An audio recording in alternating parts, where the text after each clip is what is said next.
no percibió el olor a quemado en la carretera, sino en el ascensor del hospital. La cabina bajó suavemente, se sacudió y se detuvo entre dos pisos. Lera se agarró a la fría barandilla.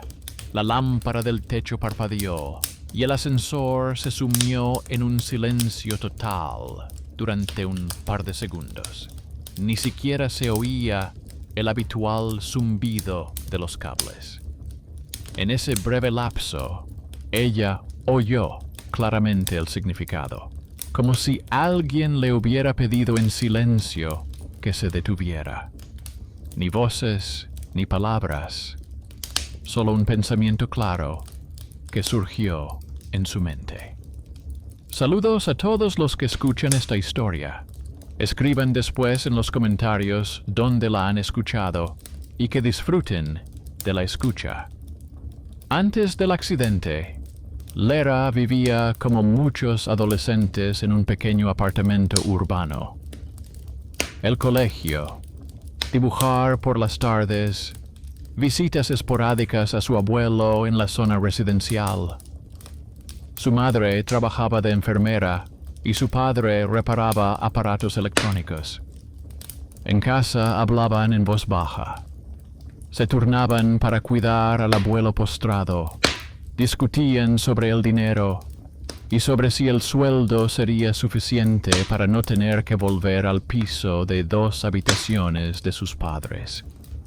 Sus discusiones eran silenciosas y cansadas. A través de la delgada puerta de la cocina. El día del accidente, volvían de casa del abuelo en minibús. El conductor se distrajo con el teléfono. Estaban reparando la carretera y casi no había iluminación. Lera recordó un fuerte empujón, el hombro de un desconocido, un golpe y luego un extraño vacío. Los gritos y el sonido del metal desaparecieron, pero apareció un silencio extraño y ordenado, como si todo a su alrededor se hubiera apagado y alguien hubiera ordenado los pensamientos de otra persona en su cabeza. En la habitación, oía a los médicos discutir el diagnóstico, pero no con el oído normal. Las palabras llegaban como significados ya formados. Cuando el médico salió, el pasillo se quedó en silencio. En la pausa entre los pasos, Lera captó la discusión de sus padres al otro lado de la puerta. Su madre pensaba que no se lo perdonaría si su hija se derrumbaba tras el traumatismo. El padre calculaba cómo tramitar la discapacidad para conseguir medicamentos y una cuidadora para el abuelo. Al día siguiente, Lera les contó tranquilamente esta conversación. Se miraron.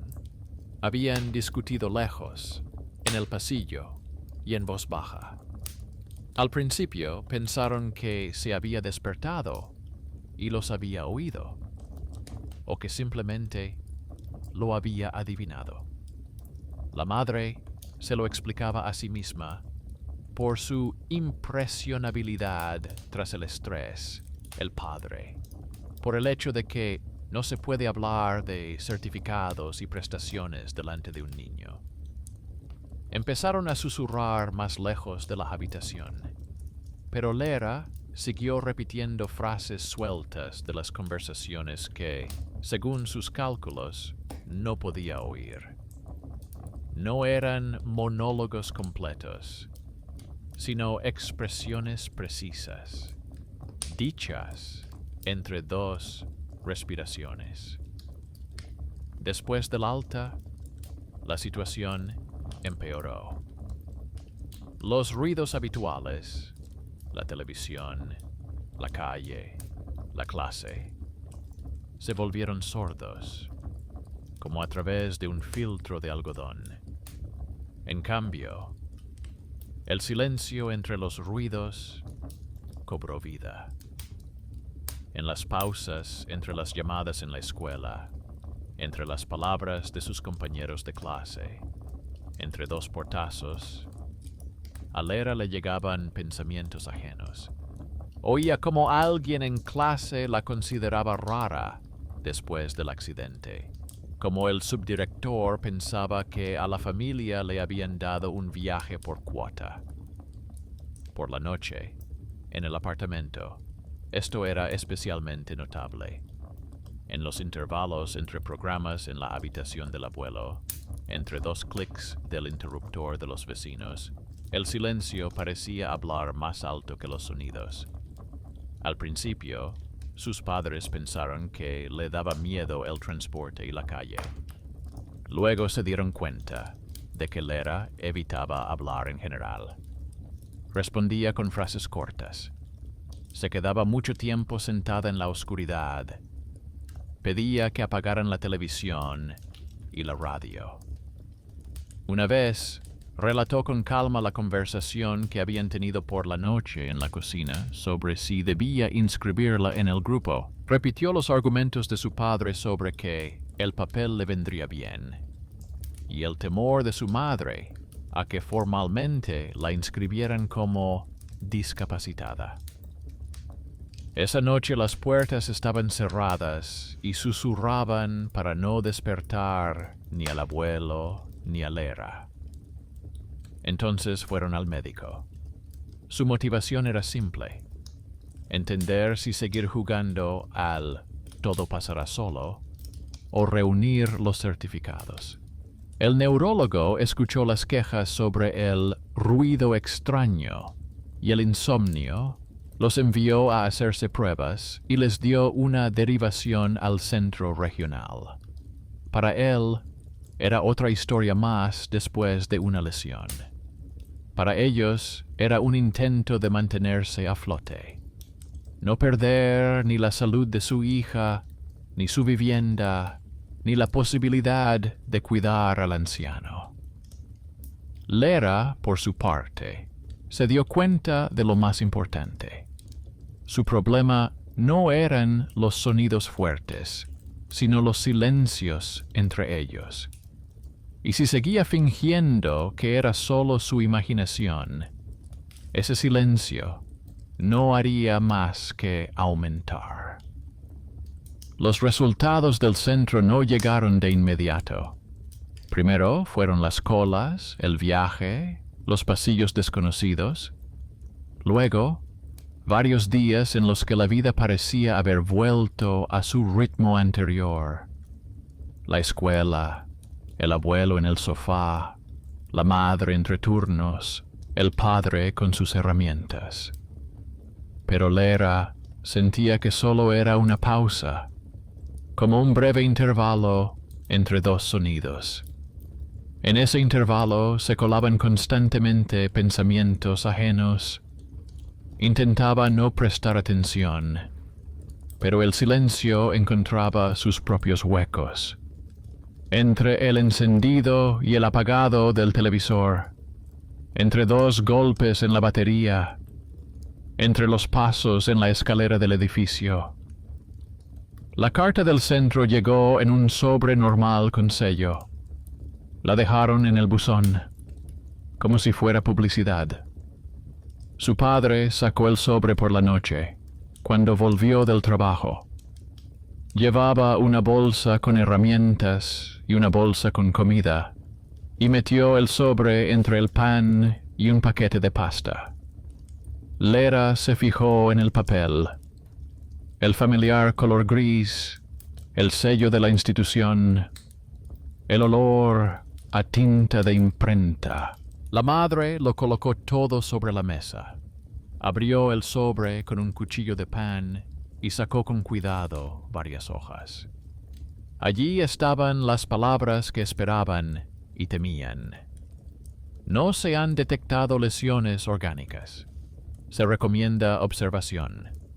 Posible trastorno funcional tras un evento estresante. El médico subrayó que la audición era normal según las pruebas estándar. Pero había un párrafo que destacaba. En él se decía que en el electroencefalograma se observaba un patrón de reacción inusual en los momentos de silencio entre los estímulos administrados y que se recomienda una consulta adicional con un especialista. El apellido de este especialista era desconocido. Junto a él figuraba el número de la consulta y la indicación. Con cita previa. La madre leyó en voz alta solo las partes seguras. Sobre "no hay nada orgánico", lo dijo de inmediato y suspiró aliviada. No dijo nada sobre la consulta adicional. Lera estaba sentada enfrente, prestando atención no a las palabras, sino a las pausas entre ellas. En una de las pausas, oyó claramente cómo su madre decidía mentalmente no llamar a nadie por el momento, no por maldad, sino por cansancio. Otra cola, otro día de pedir permiso en el trabajo, más dinero para el viaje. En esa misma pausa, el padre pensó que sin el documento que acreditaba la discapacidad, nadie les concedería la ayuda. Sus pensamientos discurrían en paralelo, como dos trazas en un electroencefalograma, y ninguno de ellos coincidía con lo que se estaba diciendo. A los pocos días, Lera volvió a ser citada en la clínica de su lugar de residencia. El neurólogo, el mismo hombre seco, hojeó el informe del centro. Se detuvo en el párrafo sobre el patrón inusual, resopló y dijo que eso es lo que se escribe cuando no se sabe qué decir. Sus manos se movían rápidamente, como las de una persona acostumbrada a poner sellos y anotar casos en las estadísticas generales. Al final, le recetó un suave tranquilizante y la derivó a un psiquiatra, por si acaso. La madre apretó la bolsa. Lera lo vio por el rabillo del ojo. En el intervalo entre las dos frases del médico, sintió que ya la había clasificado mentalmente en la categoría de adolescentes problemáticos. La psiquiatra resultó ser diferente. Una mujer bajita, de voz suave, sin aparente seguridad en sí misma. Hizo preguntas sencillas. ¿Cómo dormía? ¿Qué soñaba? ¿A qué le tenía miedo? Lera respondió con sinceridad que estaba nerviosa, que le daba miedo la oscuridad, no por los monstruos, sino por el silencio que la invadía, que a veces sabe de qué hablan las personas al otro lado de la pared, pero no quiere saberlo. La psiquiatra no se apresuró a poner etiquetas. Le dijo a la madre que el estado era similar a las secuelas de una experiencia traumática, que el cerebro podía reconfigurarse para cosas inusuales, que se necesitaba tiempo, un régimen y medicamentos. En la ficha escribió formulaciones cuidadosas, evitando diagnósticos llamativos. Para el sistema, esto parecía una ventaja. Ninguna palabra que se quedara pegada para siempre a la persona. Pero el silencio de las palabras no cambiaba. Por las noches, Lera seguía captando entre los sonidos lo que no quería saber. Una vez oyó al vecino de arriba, sentado en la cocina, pensando en que se había gastado el sueldo en las máquinas tragaperras, y no sabía cómo decírselo a su mujer. Otra vez, como el conserje contaba cuántos apartamentos del edificio no pagaban los servicios. Estos pensamientos surgían en las pausas entre sus pasos en la entrada y el sonido de la pala sobre el hielo. Las desgracias ajenas se fundían en un solo fondo. Le costaba respirar y se metía bajo la manta, como en una pequeña cámara insonorizada. Su padre se daba cuenta de su estado, pero a su manera. No entendía de electroencefalogramas ni patrones, pero toda su vida había tratado con cables, contactos y cosas que podían chispear. Para él, el mundo se dividía en cosas que funcionaban y cosas que no. Una noche trajo del trabajo un viejo reproductor con función de grabación y unos auriculares baratos. Le dijo que si le parecía que el silencio hablaba, debía intentar grabarlo de alguna manera. Para él era solo un ejercicio. Comprobar si había algún sonido en esos lapsos de silencio. Se sentaron en la cocina por la noche, cuando el abuelo dormía. La televisión estaba apagada y el vestíbulo estaba en silencio. El padre encendió la grabación, puso el reproductor sobre la mesa y le pidió a Lera que levantara la mano cuando sintiera que el silencio hablaba. Él se sentó a su lado, escuchando los sonidos habituales, las viejas tuberías, la nevera, los escasos pasos en el vestíbulo. A los pocos minutos, Lera levantó la mano por primera vez. Luego, por segunda vez, el padre marcó el tiempo en el reproductor. Luego escucharon la grabación. No había nada sobrenatural en ella, pero en los momentos en que ella levantaba la mano, el micrófono captaba cambios apenas perceptibles en el fondo, como si en algún lugar lejano se abriera la puerta de un ascensor o se activara un relé. El padre se dio cuenta de que casi todos esos momentos coincidían con la misma parte de la noche, cuando se desconectaba parte de la carga de la casa y algo en la red eléctrica se cambiaba. Sacó los viejos recibos, donde figuraban los gráficos de las tarifas nocturnas, y recordó cómo, en esa misma época, años atrás, se cambiaban los contadores. Le pareció que el organismo de Lera se había aferrado a los cambios que el resto de la gente no notaba. Para él era una pista técnica, para ella una nueva línea que conectaba su don con algo totalmente material. Pero eso no lo hacía más fácil. Ahora ella sabía que el silencio hablaba más alto, precisamente en aquellas horas en las que la casa funcionaba a mínima potencia. Su madre se mostraba recelosa ante estos experimentos. Temía que su padre convirtiera la enfermedad en un juego y se enfadaba cuando él traía a casa algún aparato. Al mismo tiempo, ella misma recogía discretamente papeles, derivaciones, informes, recetas, recibos de la farmacia. En sus ratos libres, los clasificaba en carpetas y los fechaba. Al atardecer, toda la mesa de la cocina estaba llena de montones de papeles.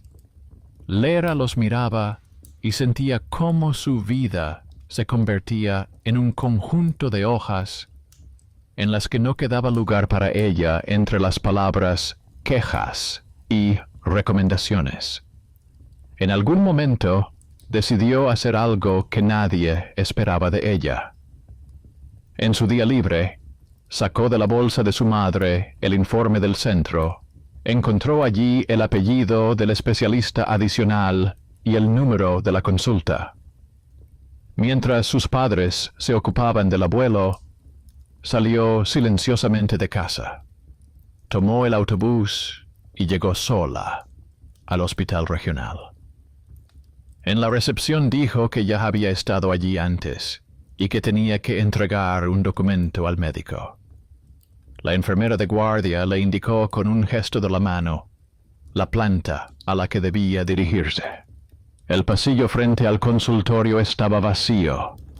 En la puerta del consultorio había un letrero con el apellido, que ahora le resultaba familiar por el papel.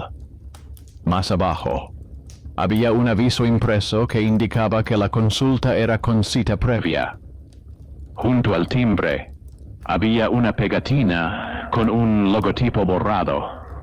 Lera ya se disponía a marcharse, pero en ese momento salió del consultorio un hombre con bata blanca. Parecía más joven de lo que ella esperaba. Sin canas, con un rostro normal.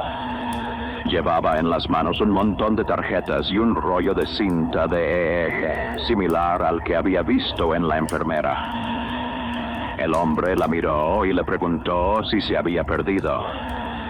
Lera le explicó brevemente que le extrañaba ese párrafo del informe y que quería entender qué significaba patrón inusual en silencio.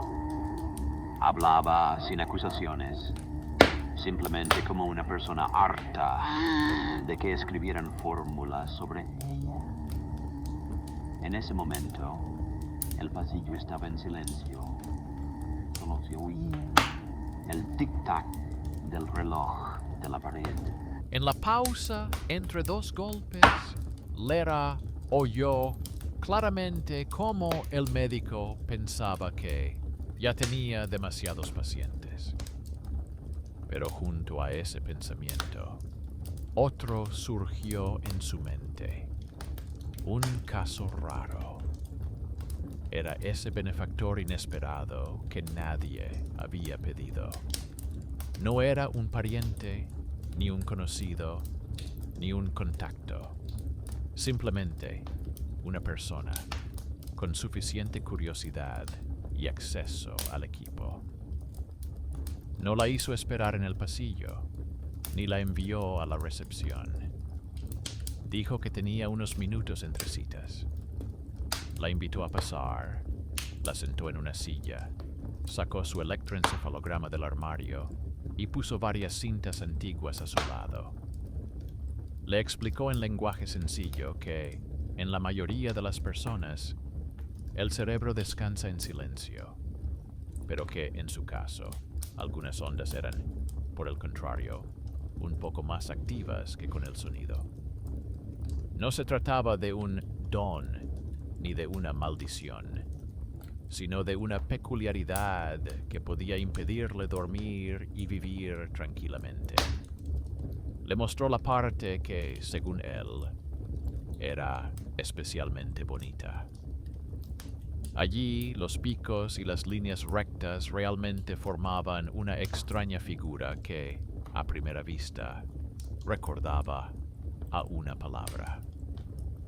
Lera sintió casi físicamente como todo se le revolvió por dentro cuando reconoció en esa figura la misma sensación que había tenido en el ascensor. El médico notó su reacción, pero no le dio importancia.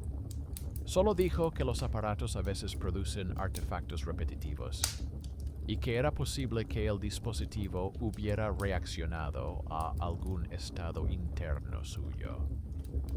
Al final, le propuso algo que ninguno de sus superiores le había pedido. Otra prueba, pero por la noche. Dijo que a veces es útil observar el funcionamiento del cerebro no solo durante el día, en la cola, sino cuando la persona está al borde del sueño. Oficialmente, para ello se necesitaba una remisión, pero él propuso tramitarlo como una aclaración adicional. sin papeleo innecesario. A él simplemente le interesaba. A ella le daba miedo, pero asintió. Fue una elección consciente, un paso hacia lo que le asustaba. Volver a tumbarse bajo la máquina que registra el silencio en la cabeza, solo que ahora de forma voluntaria. En casa, le dijo a sus padres que el médico le había propuesto repetir el examen. Su madre se enfadó al principio y le preguntó por qué tenía que volver allí si ya no habían encontrado nada. Su padre, por el contrario, se animó y preguntó si eso les ayudaría con los papeles. Lera no repitió las palabras del médico. Solo dijo que se sentía mejor cuando alguien intentaba entenderla, en lugar de limitarse a darle una receta. En la pausa entre sus reacciones, escuchó, como cada uno temía a su manera. La madre, que su hija se quedara atrapada en el sistema hospitalario. El padre, que sin un nuevo dictamen no les concedieran ni prestaciones ni ayudas para cuidar al abuelo. La decisión se tomó rápidamente y con naturalidad. La madre acordó cambiar su turno y el padre prometió acompañarla. La grabación nocturna debía comenzar a la hora en que, por lo general, en su casa se intensificaba el silencio del que Lera no podía escapar. Esta vez decidió no refugiarse bajo las mantas, sino observar lo que le sucedía en el momento en que el mundo a su alrededor se silenciaba hasta tal punto que no se oían los sonidos, sino lo que las personas ocultaban entre ellos. El viaje nocturno al centro comenzó de forma rutinaria. Salieron del edificio un poco más tarde de lo habitual. Cuando el patio ya estaba desierto, los contenedores de basura se oscurecían en una esquina, y solo quedaban luces encendidas en las ventanas de personas solitarias y de quienes trabajaban por turnos. Los autobuses pasaban con poca frecuencia a esa hora, por lo que su padre decidió que era más fácil llegar en minibús hasta la parada de transbordo y luego continuar a pie. En el interior olía a goma mojada y ambientadores baratos. Lera miraba su reflejo en el cristal empañado y aprovechaba esos breves momentos en los que el motor se calmaba entre los cambios de marcha. En esas pausas, el silencio volvía a intentar hablar, pero ahora se mantenía un poco más tranquilo. Sabía que al menos alguien en el centro estaba dispuesto a ver su estado no como una rareza, sino como una tarea. A la entrada del hospital, el vigilante miró con el ceño fruncido su llegada tardía. Por la noche, normalmente solo entraban los que tenían llamadas de urgencia y los empleados con pases. El padre le entregó la remisión, pero él respondió que, según las normas, no se podían realizar pruebas nocturnas. La situación se habría revertido rápidamente si no fuera por la hoja que había sobre la mesa del vigilante. Allí había una nota dejada de antemano por el médico, el mismo que había sugerido repetir el electroencefalograma. En ella pedía que dejaran pasar a la niña y a sus padres a la hora acordada. Era un pequeño pero importante ejemplo de cómo una persona con acceso al sistema lo utilizaba no por el informe, sino por un caso concreto. El vigilante suspiró descontento. Los anotó en el registro y señaló con la mano hacia el ascensor. Los pasillos por la noche tenían un aspecto diferente al del día. No todas las lámparas funcionaban, y los escasos empleados de guardia corrían por largas franjas de luz. No se oían voces, sino el funcionamiento del propio edificio. Un timbre ocasional, el roce de las ruedas de las camillas, el suave chirrido de los aparatos.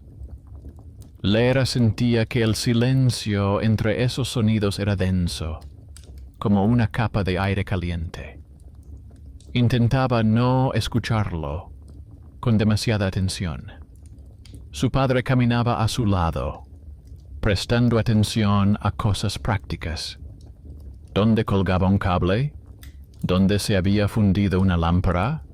¿Dónde parpadeaba el indicador del estabilizador? Su deformación profesional no le abandonaba ni siquiera allí. En la sala de diagnóstico funcional estaba de guardia la misma enfermera que le había colocado los electrodos por la tarde. Llevaba colgado del cuello un pase con un apellido que coincidía con el apellido de soltera de su madre. Por la noche, esta coincidencia ya no parecía una simple estadística. La madre, al ver la tarjeta, preguntó su nombre y apellido. Resultó que la enfermera era una pariente lejana, la hija de una prima con la que la familia había perdido el contacto hacía mucho tiempo. Antes apenas se acordaban de ello. Una rama de la familia se había mudado a la ciudad, la otra se había quedado en el pueblo, y entre ellas había años y rencores. Ahora, ese antiguo vínculo había resurgido en el lugar más inesperado. La pariente estaba precisamente allí, donde podía notar y no achacar la rareza del electroencefalograma a los nervios. La enfermera confesó que, durante el registro diurno, ya había visto un patrón inusual en una de las bandas, y por eso no había puesto la copia en la pila general, sino que se la había llevado directamente al médico que consideraba más atento. En la familia solían bromear con ella diciendo que se fijaba demasiado en los gráficos, pero en este caso, su obsesiva costumbre se convirtió en un filtro clave. Su papel en el sistema se consideraba oficialmente secundario, pero de su capacidad de observación dependía que la anomalía fuera objeto de un examen minucioso o se disolviera en las estadísticas.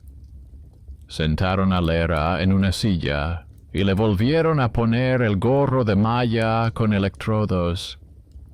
Su padre pidió quedarse en un rincón para ayudar si algo salía mal. El médico lo permitió, diciendo que a veces era útil tener a alguien conocido cerca. Conectó el aparato y comprobó los contactos. En un momento dado, el aparato emitió un chasquido seco y el indicador registró un pico. El padre se dio cuenta inmediatamente de que uno de los alargadores debajo de la mesa echaba chispas. El enchufe estaba suelto en la vieja toma de corriente, lo que a veces provocaba un breve corte. Dijo que era mejor cambiar esas cosas, porque si no, la grabación siempre tendría interferencias. El médico sonrió y comentó que los ingenieros de electrodomésticos a veces ven más que los técnicos de su departamento. Al eliminar el contacto, eliminaron una capa de ruido aleatorio. Fue un ejemplo silencioso de un talento oculto que en otra situación habría pasado desapercibido. La grabación nocturna era diferente a la diurna. El médico explicó que aplicaría menos estímulos y observaría más la actividad espontánea. La consulta se sumió en una oscuridad casi total. Solo la suave luz de la pantalla iluminaba los rostros. Le dijeron a Lera que se relajara, que se permitiera dormitar, pero sin quedarse completamente dormida. Se sentó con los ojos cerrados, sintiendo cómo el mundo a su alrededor se reducía a tres cosas: su propia respiración, el zumbido apenas audible del aparato y el silencio entre ellos. Cada vez que el silencio comenzaba a hablar más alto, Lera movía ligeramente el dedo. La enfermera anotaba la hora en el panel. El médico miraba la pantalla, donde las líneas del electroencefalograma reaccionaban con ligeras vibraciones. A menudo, los picos coincidían con sonidos reales. En algún lugar de la sala contigua encendían un aparato. En algún lugar se cerraba una puerta. A veces, todo sucedía en intervalos muy cortos, cuando casi no había ruidos externos. En ese momento, Lera sentía como si la ansiedad de alguien extraño se colara en esos intervalos, aferrándose a ellos. Era una noche de trabajo, y el hospital vivía a su ritmo oculto. Un par de veces pasaron corriendo los celadores por el pasillo. En algún lugar se encendió y se apagó la sirena de llamada interna. En el hueco del ascensor se oían los raros golpes de la cabina. Todos estos acontecimientos quedaban registrados en su mundo, en los registros de los puestos, en los registros de los aparatos, en la memoria de las personas de guardia. En el despacho, tras una delgada pared que lo separaba de todo esto, otro aparato registraba cómo una cabeza reaccionaba al silencio entre estos acontecimientos. Al final de la grabación, Lera estaba cansada. Le parecía que la cabeza se le había vuelto pesada por el gel y los cables, y que sus pensamientos se habían vuelto viscosos. El médico dio la orden de terminar y la enfermera comenzó a retirar cuidadosamente los electrodos. Sobre la mesa había otra hoja larga de papel, en la que se extendían líneas dentadas a lo largo de toda su superficie. El médico iba a dejarla para la mañana siguiente, pero la enfermera, aprovechando que de todos modos tenía que comprobar la calidad de la grabación, decidió echar un vistazo al proceso. Recorrió con la mirada los picos marcados con la hora y se quedó pensativa. Después de que Lera y sus padres salieran al pasillo para vestirse, la enfermera sacó el diario de eventos nocturnos que estaba en el puesto. Allí las enfermeras de otras salas ya habían anotado las llamadas, los vendajes y el encendido de los aparatos. Comparó varias marcas de tiempo con las del electroencefalograma. Muchas coincidían. En los momentos en que Lera movía el dedo, alguien pulsaba el botón de llamada en la habitación contigua. En algún lugar se ponía en marcha un aparato de oxígeno. En algún lugar el ascensor sufría por un relé viejo. No en todos los casos, pero con una frecuencia sospechosa. Le llevó estas notas al médico. Al principio, él lo descartó, diciendo que podía ser una correlación casual. Por la noche siempre hay mucha actividad, y el cerebro es sensible a todos los detalles. Pero cuando vio que casi todos los picos marcados se agrupaban en torno a los periodos de cambios nocturnos en la red eléctrica, su expresión se volvió menos indiferente. Recordó las palabras de su padre sobre el viejo alargador. y cómo el sistema del edificio respiraba electricidad de manera diferente a diferentes horas. Resultaba que Lera realmente reaccionaba a los cambios en el entorno que la mayoría no nota. Sin embargo, había un fragmento que destacaba.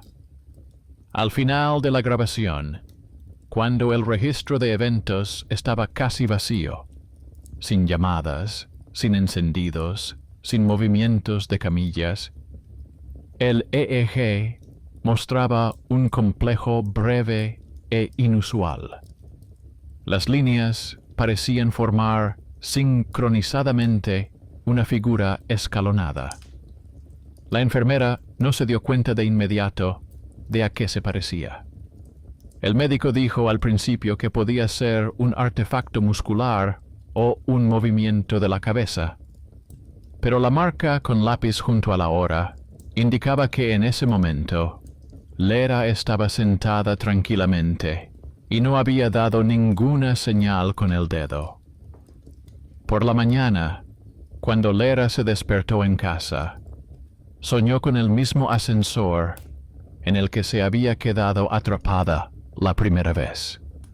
Solo que ahora, además del olor a quemado, había algo más en el silencio del sueño, como si alguien, en otro vacío entre sonidos, no solo quisiera mostrarle la inquietud ajena, sino comprobar si ella seguía oyendo.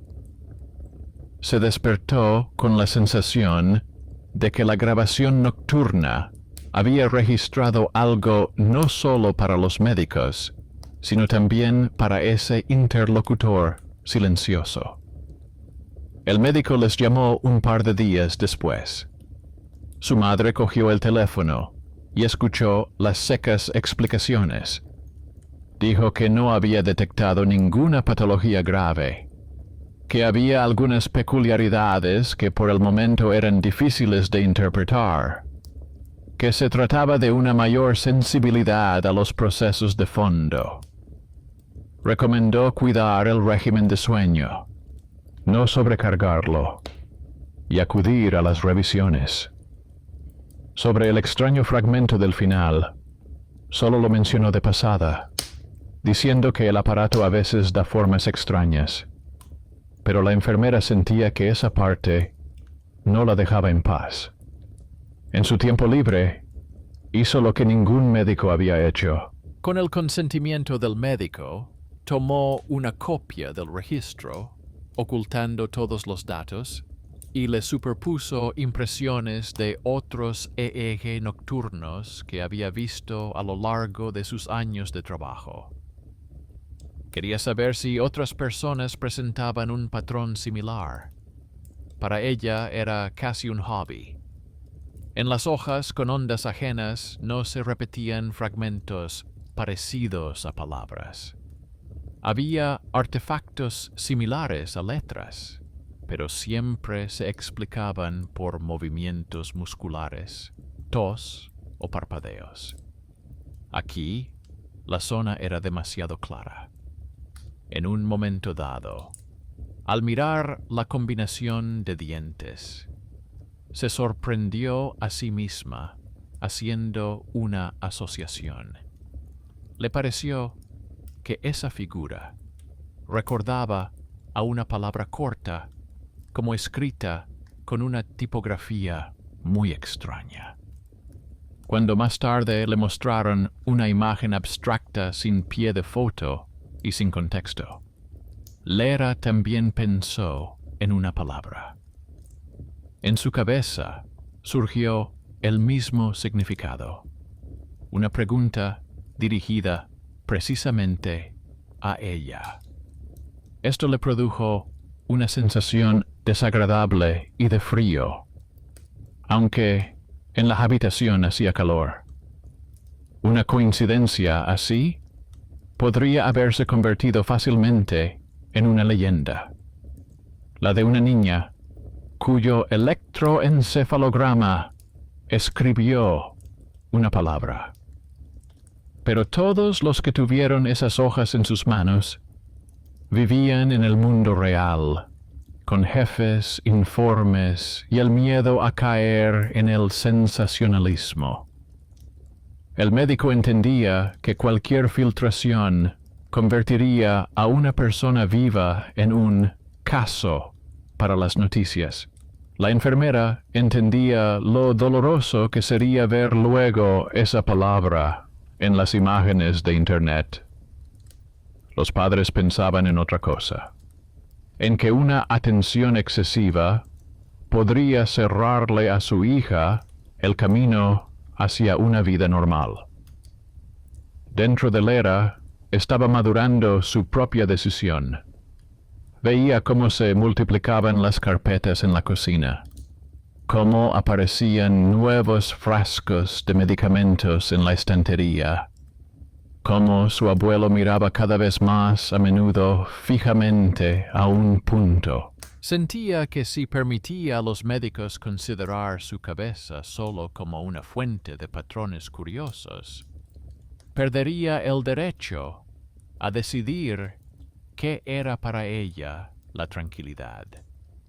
Y entonces, el don, que no se puede apagar, pasaría definitivamente de ser un problema personal a convertirse en una herramienta ajena. Esta idea la asustaba más que cualquier silencio nocturno entre sonidos. Las cartas del hospital y los papeles con sellos vivieron por sí mismos durante un tiempo. Los guardaban en una carpeta, los ponían en una estantería y los sacaban cuando necesitaban una receta. Los días se sucedían en la habitual rutina doméstica. Por la mañana, la madre se iba a trabajar, el padre con su bolsa de herramientas y Lera al colegio. Por la noche, todos volvían a la misma cocina estrecha, al abuelo en el sofá y al televisor, que volvía a funcionar de fondo. Por fuera, todo parecía haber vuelto a la normalidad. Por dentro, no era así. El silencio no había desaparecido. Se manifestaba en las mismas pequeñas cosas. En el breve instante entre el chasquido de la tetera y el momento en que empieza a hervir. En la pausa entre dos golpes del termómetro contra el borde del vaso. En el intervalo en que el padre sube las escaleras y sus pasos desaparecen por un segundo entre los pisos, Lera aprendió a notar de antemano estas pausas y a retirarse mentalmente. En la escuela comenzó a sentarse más lejos de la ventana para que el ruido de la calle tapara las pausas.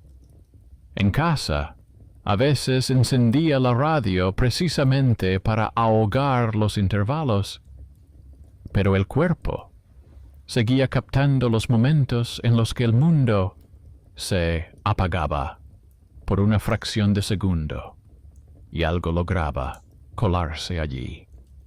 A veces eran cosas sin importancia. El pensamiento de un transeúnte que temía llegar tarde, la preocupación de una vecina que calculaba si le alcanzaría el sueldo para comprar las medicinas. Otros días era más difícil.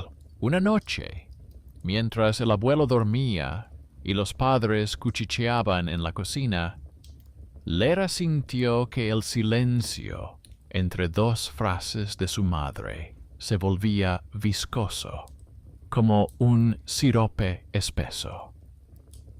En ese intervalo, la invadió un pánico ajeno. No era suyo, ni de sus padres. Era el miedo sordo de una persona que estaba sentada en otro lugar y solo pensaba en no despertarse sola en la oscuridad. Se acurrucó, se cubrió con la manta hasta la barbilla y por primera vez Se sorprendió a sí misma, deseando no escuchar nada en absoluto. Entonces sacó de la caja el reproductor que les había traído su padre y se puso los auriculares. No puso música, simplemente dejó el canal en blanco. El ruido del propio dispositivo, un débil fondo, resultó ser un poco más llevadero que el silencio absoluto. Yacía con los ojos cerrados y pensaba no en quién tenía miedo y dónde, sino en cosas concretas. ¿A qué hora tenía que hacer los deberes? ¿Cuándo era la próxima cita del abuelo con el médico? ¿Cómo se las arreglaría su madre con las vacaciones? El silencio seguía filtrándose, pero ya no le atravesaba la cabeza como una aguja fina. El mes transcurrió casi sin incidentes. Sus padres seguían discutiendo sobre los certificados. Su padre estaba a favor de solicitar la discapacidad. Argumentaba que unas prestaciones adicionales no vendrían mal, que la situación con su abuelo ya era difícil. Su madre se aferraba obstinadamente a la esperanza de una vida normal, en la que, sobre el papel, todo estaba bien para su hija. En las pausas entre sus palabras, Lera oía otra cosa. Cansancio, miedo a ser culpable, miedo a ser impotente. A veces le parecía que su don era un castigo no menor que el suyo. Simplemente, ellos no oían el silencio, sino a los demás. Una noche, su padre se retrasó en su segundo trabajo. Su madre estaba trabajando. Su abuelo yacía en su habitación. La televisión zumbaba en silencio. El apartamento estaba un poco más oscuro de lo habitual, debido a una bombilla fundida en el pasillo. Lera estaba sentada en la cocina, haciendo los deberes. La tetera que estaba en el fogón acababa de hervir y pitó. Apagó el gas. En la habitación se escuchaba el habitual murmullo variable de su casa, el frigorífico, la calle fuera de la ventana, el sonido ronco del altavoz del televisor. Y entonces, por un instante todo se vino abajo. El ruido quedó cubierto por algo, como por una tapa. Al principio, Lera pensó que se le habían taponado los oídos. Luego sintió un olor, débil, pero inconfundible. No era como el del ascensor del hospital, donde se fundían los cables, sino más familiar. El olor dulzón del polvo quemado sobre metal caliente. La fuente no estaba en la cocina. Venía del pasillo, de la zona del cuadro eléctrico, donde hacía mucho tiempo habían cambiado los contadores. En la vida cotidiana, probablemente habría hecho caso omiso. Habría decidido que era una ilusión o habría esperado a sus padres. Pero en los últimos meses se había afianzado en ella la conexión entre el silencio inusual y los acontecimientos reales. Y ahora, esa conexión no funcionó en relación con el accidente ajeno, sino con su propia casa. En el intervalo entre dos latidos, llegó a ella un significado simple y claro. No era una frase, ni una palabra, sino una sensación. Había que levantarse. Abrió la puerta del pasillo. Estaba oscuro y olía ligeramente a polvo quemado. En la zona del cuadro eléctrico, el indicador del viejo contador brillaba con una débil luz amarilla. De él emanaba un silbido apenas perceptible. En ese mismo instante, el silencio volvió a cobrar vida, como si alguien estuviera comprobando si ella oía. Lera no se detuvo a escuchar el significado. En lugar de eso, giró bruscamente el interruptor general, tal y como había visto hacer a su padre cuando cambió la toma de corriente. Un golpe de plástico, un breve chasquido, y el apartamento se sumió en una oscuridad total. Solo se veía la tenue luz de una farola a través de la ventana. El abuelo preguntó desde la habitación qué pasaba.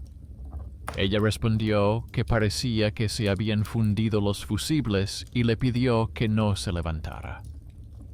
Cogió el teléfono de forma automática, encendió la linterna y la dirigió hacia la caja de fusibles.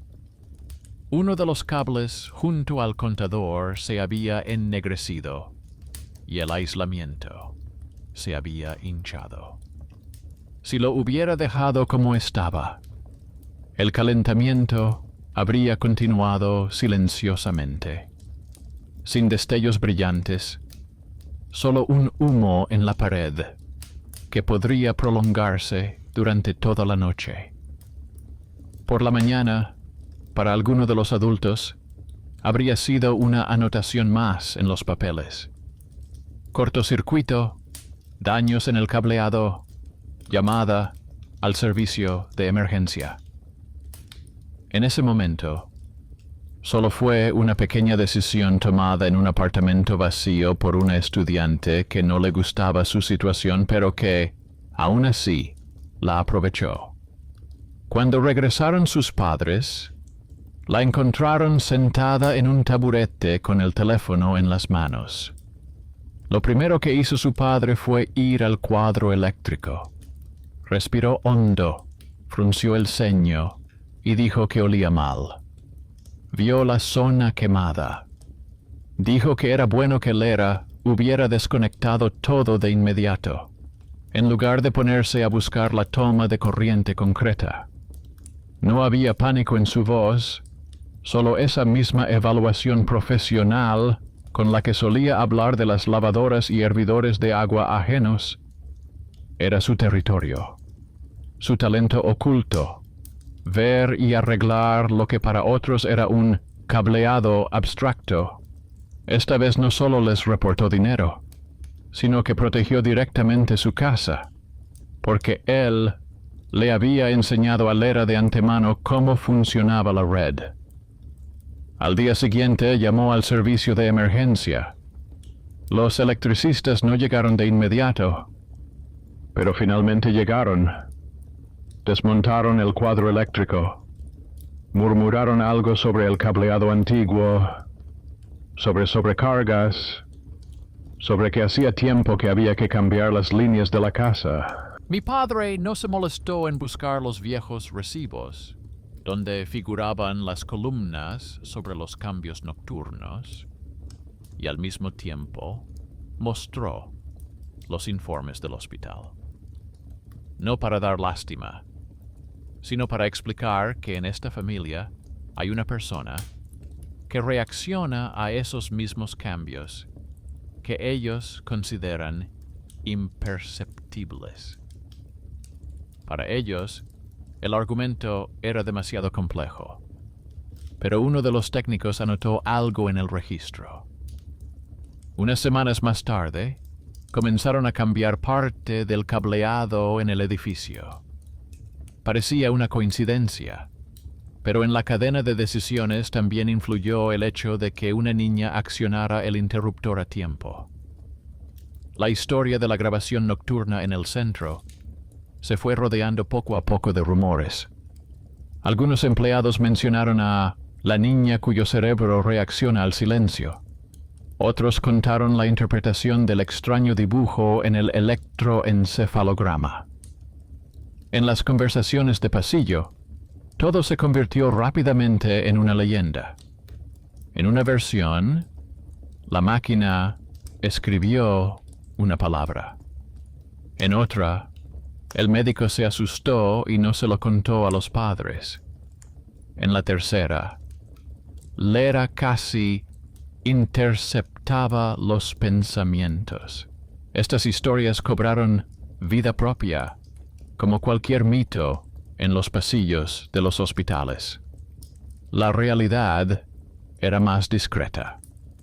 En la hoja final, el médico formuló cuidadosamente que se trataba de una sensibilidad elevada a los estímulos de fondo y que se recomendaba la prevención de estados de ansiedad y un contacto dosificado con la carga de información, sin diagnósticos alarmantes, sin sensacionalismos. La enfermera, esa misma pariente, seguía mirando los gráficos con más atención que los demás, pero no le mostraba a nadie ese extraño fragmento. Sabía lo fácil que era que el papel se convirtiera en motivo de curiosidad ajena. Para ella, la justicia consistía en que la persona siguiera siendo una persona y no un caso interesante. Los padres también tomaron sus decisiones a su manera. La madre no tramitó la discapacidad, pero dejó de fingir que el problema era solo nervios. Redujo los turnos de noche, aunque le costara dinero. Puso cortinas gruesas en la habitación de Lera para que no entraran señales extrañas desde la calle. Empezó a hablar más a menudo de cosas sencillas, sin medir las palabras por miedo a herir. El padre siguió experimentando con la tecnología. Instaló un pequeño ventilador en la habitación que emitía un ruido constante que ayudaba a suavizar los altibajos. Le regaló unos auriculares normales en los que grabó varias horas de suave ruido blanco en lugar de música. Con sus propias manos, convirtió un don caótico en algo que, al menos, se podía regular en parte. Lera aprendió a vivir con ello. No se convirtió en una superoído de delitos ni salvó a transeúntes. Su verdadera hazaña fue más pequeña y más honesta. Aprendió a reconocer que oía más de lo que le gustaría y que eso le asustaba. Aprendió a decirles a sus padres cuando lo pasaba mal, en lugar de aguantarse en silencio. Aprendió a distinguir el peligro real de las simples preocupaciones humanas. Si por la noche el silencio le traía el miedo ajeno, se preguntaba si podía hacer algo en ese momento. Si no, intentaba dejarlo pasar. Si sí, se levantaba del taburete y iba a tirar del interruptor, a despertar al abuelo, a llamar a sus padres. Ese extraño dibujo en el electroencefalograma nocturno permaneció en la carpeta del médico. Formalmente, era simplemente un complejo atípico de ondas. No se hizo ningún comentario oficial al respecto, pero para ella se quedó grabado en la mente como una pregunta muda. No era un místico «¿me oyes?», sino un cotidiano «¿te oyes a ti misma entre el ruido ajeno?». Ni los médicos, ni la enfermera, ni su padre con sus instrumentos podían darle una respuesta. Solo ella. Una noche, cuando todos estaban en casa y no ocurría nada fuera de lo normal, Lera apagó la televisión, se quitó los auriculares, se sentó en la cama y se quedó sentada en silencio. El silencio cobró vida rápidamente, arrastrando consigo fragmentos ajenos, miedos, planes, remordimientos. Ella no se detuvo a analizarlos. Se concentró en algo más sencillo, en su propia respiración, en el ligero tic-tac del reloj en el pasillo. en cómo se oía la tos de su abuelo a través de la pared. Se dio cuenta de que incluso en su cabeza había una capa de sonidos y significados que solo le pertenecían a ella, y que podía aferrarse a ellos como a la barandilla de un ascensor atascado. El mundo a su alrededor seguía siendo el mismo. Los autobuses seguían frenando bruscamente. Los cables de las casas seguían envejeciendo. Los horarios de los hospitales seguían fallando. La gente seguía cuchicheando sobre sus asuntos. El silencio entre estos acontecimientos no había desaparecido. No se había vuelto menos peligroso, ni se había convertido en un don que solo traía regalos. Pero Lera tenía su propio pequeño contorno de justicia, un límite dentro del cual elegía a qué prestar atención y a qué no. No era perfecto, no siempre, no sin fallos, simplemente paso a paso. Si alguien intentara convertir esta historia en una leyenda aterradora, se comprometería a terminarla en voz alta, con una voz desde el silencio, un milagro, un mensaje. La realidad eligió otro final. Varias personas del sistema, un médico con un interés excesivo, una enfermera con ojos atentos, un padre con la costumbre de arreglar cables, hicieron su trabajo en silencio. La niña, que podría haberse convertido en un caso, siguió siendo una persona con una experiencia difícil, pero propia. El silencio siguió planteándole la misma pregunta muda. La diferencia era que ahora era ella misma quien aprendía a responderla.